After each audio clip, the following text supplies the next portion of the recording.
እሺ ይህን መልእክት ለፈረንሳይ ልጆች፣ ለቄራ ልጆች፣ ለመርካቶ ልጆች፣ ለከረዩ ልጆች፣ ለቤላ ልጆች፣ ለገርጂ ልጆች፣ ለኮተቤ፣ ለየካ በአዲስ አበባ ዙሪያ ላሉ በአጠቃላይ ለሁሉም ኦርቶዶክስ ወጣቶች እንዲደርስ ይህን መልእክት ሁላችሁም ሪፖስትና ሼር አድርጉልኝ።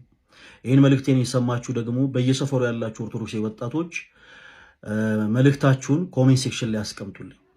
ተወዳጆች፣ ከቅርብ ጊዜ ወዲህ አንድ አባት ስውት የሆነ ከቤተክርስቲያን ያፈነገጠ ትምህርትን እንዲያስተምሩ ምክንያት የሆነ ማህበር የትኛው ማህበር ነው? ፍኖተ ጽድቅ የሚባል ማህበር ነው።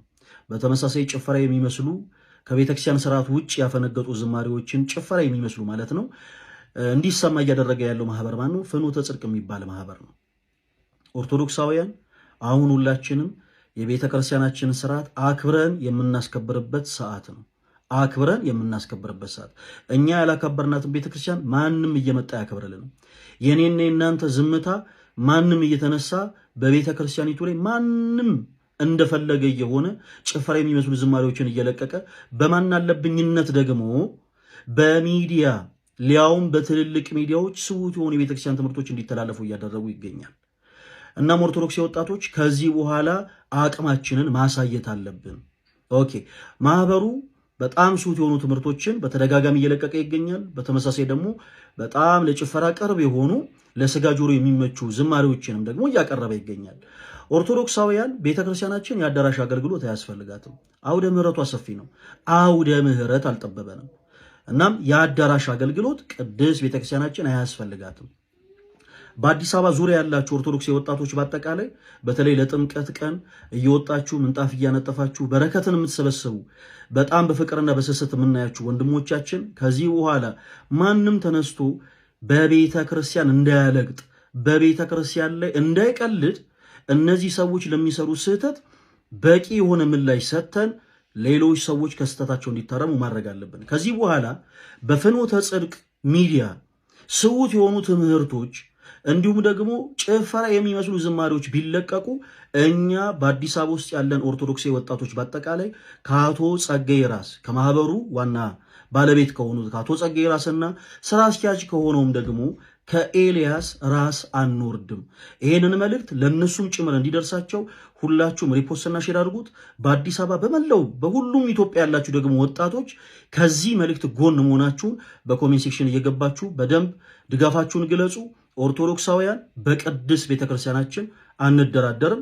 ከዚህ በኋላ እንዲህ አይነት መልእክት የሚተላለፍ ከሆነ በእነዚህ ሰዎች ላይ እኛ ኦርቶዶክሳውያን ራሳችን የደቦ ፍርድን እንፈርዳለን። አለቅ የትኛውም አይነት ሚዲያ እኛ ቤተክርስቲያናችንን የማይወክል አንድ ስብከት ይለቀቅ፣ እኛ ከነዚህ ግለሰቦች ራስ አንወርድም። የቤተ ክርስቲያን ስርዓት ለዛ የሌለው ጭፈራ የሚመስል ዝማሬ ይቅረብ፣ እኛ ከዘመረውም ሰው ራስ አንወርድም። በእንደዚህ አይነት ጉዳይ አንደራደርም። እኔ ለቤተ ክርስቲያኔ ቀናይ ነኝ። ሁሉም ለእምነቱ ቀናይ እንደሆነ ሁሉ እኔም ፈለገ አትናቴዎስ ለቤተ ክርስቲያኔ ቀናይ ነኝ። ስለዚህ በዚህ ጉዳይ አንደራደርም። ለእነዚህ ግለሰቦች የሚመለከታቸው ጉዳይ ከሆነ እያንዳንዱ እየተደረገ ያለው ነገር ስህተት እንደሆነ ደውዬ ከዚህ ቀደም ስነግራቸው ነበረ። ለምሳሌ ለማህበሩ ዋና ስራ አስኪያጅ ለኤልያስ ጉዳዩ ስህተት እንደሆነ እንዲህ አይነት ትምህርት አለ ወይ? ሰው ያለ ስራ ይድናል፣ እምነት ብቻ ነው የሚያስፈልገው የሚል ትምህርት ቤተክርስቲያናችን አለት ወይ? ጠይቄዋለሁ። ሙሉ ቪዲዮን እስኪ ልላክል ከማለት ያለፈ የቤተክርስቲያን ትምህርት እንዲህ ነው እንኳን ብሎ የመመለስ ሞራል የላቸው። እያንዳንዱ ነፍስ ወደ ቅዱስ ቤተክርስቲያን እንዲመለስ ፍላጎታችን ነው። በዚህ አጋጣሚ አቶ ጸጋዬ ቅዱስ ቤተክርስቲያናችን የአዳራሽ አገልግሎት አያስፈልጋትም። እውነት ለቅዱስ ቤተክርስቲያናችን የምታስቡ ከሆነ እባካችሁ እኛንም እፎ ያስብሉን፣ እናንተም ደግሞ ረፍት አድርጉና ቅዱስ ቤተክርስቲያን ራሷ እኛን ታገልግለን፣ እኛ የምንገልገል። የአዳራሽ አገልግሎት ቤተክርስቲያናችን አያስፈልጋትም። አውደ ምህረት አልጠበበንም፣ አውደ ምህረት አልጠበባትም። በቃ በገንዘብ ደረጃ ትልቅ አይኔ በቃ ከሌላ ቦታ ነው የመጣሁት እና ተቀበሉ። ኦኬ እንቀበላለን ማለት ግን እንደ በቃ እንደፈለኩ ካልሆንኩኝ እንደው ፓትርያርኩ ጳጳሱም ቆሞሱም ምኑም እኔ ካልሆንኩኝ የሚባል ነገር የለም። በወንድምነት እያንዳችን ይሄ ምድራዊ ደስታ ብቻ ሳይሆን በአንድ አጥ መመለስ የሰማይ መላእክት እንኳን ጭምር ኦኬ ይደሰታሉ። ሰው በዚህ ጉዳይ ግን አንደራደርም ነው። በቤተ ክርስቲያናችን ስርዓት አንደራደርም። እኛ ኦርቶዶክሳውያን በቤተ ክርስቲያናችን ስርዓት ማንኛችንም አንደራደርም። ብዙዎች ለዚህ ቅዱስ ቤተ ክርስቲያን ሲሉ ደማቸውን አፍስሰዋል። ብዙ ተገፍተዋል፣ ታስረዋል፣ ተርበዋል፣ ተጠምተዋል፣ ተደብድበዋል። ብዙ አባቶቻችን ዋጋ በከፈሉላት በዚህ ቅዱስ ቤተ ክርስቲያን ውስጥ ደግሞ ሆነው ማንኛውም ሰው በቤተ ክርስቲያን ስርዓት ማልገጥ አይችልም። ስርዓት አትጣሱብን፣ አለቅ። ከዚህ ቤተ ክርስቲያን ውጡ ምናምን አይባልም። መምጣታችሁ ደስ ብሎናል፣ እንኳን ደህና መጣችሁልን። ከዛ ውጭ ግን ስርዓት አትጣሱብን። ማንም ሰው ስርዓት እንዲጥስ አንፈልግም። የለም ምንም አታመጡ፣ እኛም እንደፈለግን ስህተት የሆነ ትምህርት እንለቃለን፣ አሸበርገዴ የሚመስልም ዝማሬ እንለቃለን። ምንም አታመጡ ነው የምትሉ ከሆነ ግን ያኔ እኛ ደግሞ እንደ አንድ የኢትዮጵያ ኦርቶዶክስ ተዋሕዶ ቤተክርስቲያን ልጅነታችን የምናደርገውን ደግሞ አቅም ደግሞ እኛም እናሳያለን። አለቅ። ስርዓት እየጣሰ ስርዓት አንጻር ነው። አንዴ ድገምልኝ፣ በመድኃኔዓለም ይሁንብህ። እግዚአብሔር ይባርክ። ጎሄ ድገምለት አንዴ። ኦኬ። የሰራዊት አምላክ ጌታ ኢየሱስ ክርስቶስ ትላንትናም ዛሬም ነገም ለዘላለም ብቸኛ አስታራቂ ነው፣ ብቸኛም ቤዛ ነው። ቤዛነቱን ደግሞ ሲነግረን ኤፌሶን ምዕራፍ 1 ቁጥር 7 ላይ በውድ ልጁ እንዲያው በጸጋ ባለጠግነት መጠን በደሙ የተደረገ ቤዛነታችንን አገኘን፣ እርሱም የበደላችን ስርየት ነው ይላል ኤፌሶን 1:7 ላይ። ጌታ ኢየሱስ ክርስቶስ በመስቀል ላይ የሰራውን የቤዛነት ስራ የሚሰራ መልአክ፣ የሚሰራ ጻድቅ፣ የሚሰራ ሰማዕት የለም፣ ሊኖርምም አይችልም። ምክንያቱም በአንዱ በልጁ በኢየሱስ ክርስቶስ ብቻ የሚሰራ ቤዛነት፣ እኛ ኦርቶዶክሳውያን ያንን ቤዛነት ከቅዱሳን ጋር አንቀላቅለውም። ድንግል ማርያምንም ቤዛ ስንላት እንደ ጌታ እንደ ኢየሱስ ክርስቶስ በመስቀል ላይ የተሰራውን ያንን የቤዛነት ስራ በእሷ በኩል መሰራት ይችላል ብለንም አምነንም አይደለም። እንደዛምም አናስተምርም። በዛም በኩልም አይሆንም፣ ሊሆንምም አይችልም። ፍጡርም የሰው ልጆችን ከእግዚአብሔር ጋር በቤዛነት ማስታረቅም አይችልም። ያ የማይሆን ነገር ነው። ለዛም እኮ ነው ትንቢተ ኢሳይያስ ምዕራፍ 59 ከቁጥር 16 ላይ እግዚአብሔር ቃል ሲናገር እንደዚህ ይላል።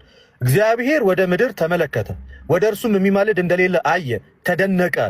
የገዛ ክንዱ መድኃኒት ሆነችው፣ ጽድቁን ማገዘ ይላል። እግዚአብሔር ወደ ምድር ሲመለከት ሁሉ መዳንን የሚፈልግ ነው እንጂ ሰውን ማዳን የሚችል ሰው አላገኘም እግዚአብሔር። ስለዚህ ምን አደረገ? በዮሐንስ ወንጌል ምዕራፍ 3 ቁጥር 16 ላይ በእርሱ የሚያምን ሁሉ የዘላለም ሕይወት እንዲኖረው ነው እንጂ እንዳይጠፋ እግዚአብሔር አንድያ ልጁን እስኪሰጥ ድረስ ዓለሙን እንዲወዷልና። ስለዚህ እግዚአብሔር አንድያ ልጁን የሰጠው ሰው የሚድነው በእግዚአብሔር ልጅ በኢየሱስ ክርስቶስ ስለሆነ። ስለዚህ የጌታ የኢየሱስ ክርስቶስ ቤዛነት ክርስቲያኖች ሁልጊዜም ቤተክርስቲያንም የምትሰብከው ምን ብላ ነው? ከጥቅስ ጋር እያደረግኩን ሁሉንም ነገር ማውረው። ሮሜ ላይ ሐዋርያው ጳውሎስ እንዲህ ብሎ ይመልሳል። ሮሜ ምዕራፍ 5 ቁጥር 10 ላይ ቀስ ብዬ እናገራለሁ፣ ጥቅስ የምትይዙ ጎበዝ ክርስቲያኖች ካሎች። ሮሜ ምዕራፍ 5 ቁጥር 10 ጠላቶቹ ሳለን አለ ከእግዚአብሔር ጋር በልጁ ሞት ታረቅን። ጠላቶቹ ሳለን ከእግዚአብሔር ጋር በድንግል ማርያም ሞት አይደለም የታረቅነው በልጁ ሞት ነው። ስለዚህ እርቅ ከተፈጠረ በኋላ የክርስቶስን የመስቀሉን ስራ ተክቶ የሚሰራ ጻድቅ አለ ብላ የኢትዮጵያ ኦርቶዶክስ ተዋሕዶ ቤተክርስቲያን አላስተማረችምም፣ አታስተምርምም። እንደዚህ አይነትም እምነትም የለንም፣ ሊኖረንም አይችልም። እመቤታችን ድንግል ማርያምን ቤዛዊተ ዓለም ከምንልበት ዋነኛ ምክንያታችን እንደ ክርስቶስ ተሰቅላለች እያለን ሳይሆን ዳግማዊት ሔዋን ናት። ጌታ ኢየሱስ ክርስቶስ ከእሷ ተወልዶ የሰው ልጆችን ሁሉ ተቤዣል ብለን ስለምናምን ነው። ደሰከንድ ወይንም ደግሞ ተባረክልኝ ሁለተኛዋ ሔዋን ናት ብለን ስለምናምን ነው እንጂ ድንግል ማርያም ልክ ጌታችን ኢየሱስ ክርስቶስ ሐዋርያው ቅዱስ ጳውሎስ ለቆላስያስ ሰዎች በምዕራፍ 1 ቁጥር 19 እስከ 20 ላይ ባለው እግዚአብሔር ሙላቱ ሁሉ አለ በእርሱ እንዲኖር አለ፣ በእርሱም በኩል በመስቀሉ ደም ሰላም አድርጓል፣ በምድር ወይም በሰማያት ያሉትን ሁሉ ለራሱ እንዲያስታርቅ ፈቅዷል። በኢየሱስ ክርስቶስ በኩል።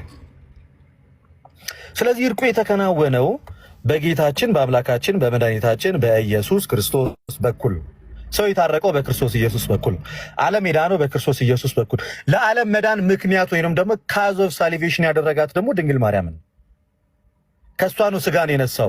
ይሄ ደግሞ በዮሐንስ ወንጌል ምዕራፍ 1 ቁጥር 14 ላይ ምን ይላል? ቃልም ስጋ ሆነ ጸጋና እውነትን ተመልቶ በእኛ ያደራል። ቃል ከማን ስጋ ሆነ? ከድንግል ማርያም። በዚህ ቅድም ነው የሚለው ቻሌንጃችን ነው። ሁሉም ክርስቲያን ላዳነው ጌታ ምስክር ይሆን ዘንድ እዚህ ጋር ማሳያችሁን ፎቶ በፎቶ ተክቶ ፕሮፋይሉን ይቀይራል። ዛሬ ጣዖት ማምለክ ሊጀምሩ ነው። እንግዲህ ይህንን ቪዲዮ ሁላችሁም ኮፒ ሊንክ ሼር የማድረግ ግዴታ አለባችሁ። አካውንታችንንም ዋርኒንግ ውስጥ ስለከተቱት ቢያንስ 50 ጊዜ የኔ ቤተሰቦች ኮፒ ሊንክ አድርጉልኝ። ኦርቶዶክሳውያንን ለመቃወም ከሆነ የትኛውንም ድርጊት እንደሚፈጽሙ እንግዲህ በዚህ ተግባራቸው አይተናቸዋል። ኢየሱስ ክርስቶስ ቤዛችን ነው ብለው ከየት እንዳመጡት የማናውቀውን ስዕል ግን የኢየሱስ ክርስቶስ ስዕል ነው ብለው ሊለጥፉት ነው። ስለዚህ እኛን ጣዖት አምላኪ እንደምትሉ ሁሉ እናንተም ጣዖት አምላኪዎች ለመሆን ተዘጋጅታችኋል ማለት ነው። ስለዚህ ይህንን ፕሮፋይል ፒክቸር በምትሰቅሉበት ሰዓት ላይ ስለ ስዕላት፣ ስለ ቅዱሳን ስዕላት ማብራሪያ የመስጠት ግዴታ አለባችሁ። ካልሆነስ ከየት አመጣችሁት? የትስ ታውቁታላችሁ? እኛ ቅዱሳን ስዕላትን በምንሰቅልበት ሰዓት ላይ ጣዖት አምላኪ ናችሁ፣ ከየት አመጣችሁት? ማን ፎቶ አነሳው? በወቅቱ ማን ነበር ብላችሁ ስትቃወሙ ነበራችሁ። ስለዚህ ዛሬ እኛን ለመቆም ሲሆን ግን ቅዱሳን ስዕላትን ልትሰቅሉ ነው። የኢየሱስ ክርስቶስን ምስል ልትሰቅሉ ነው። ከየት እንዳመጣችሁት በማናውቅበት ሁኔታ።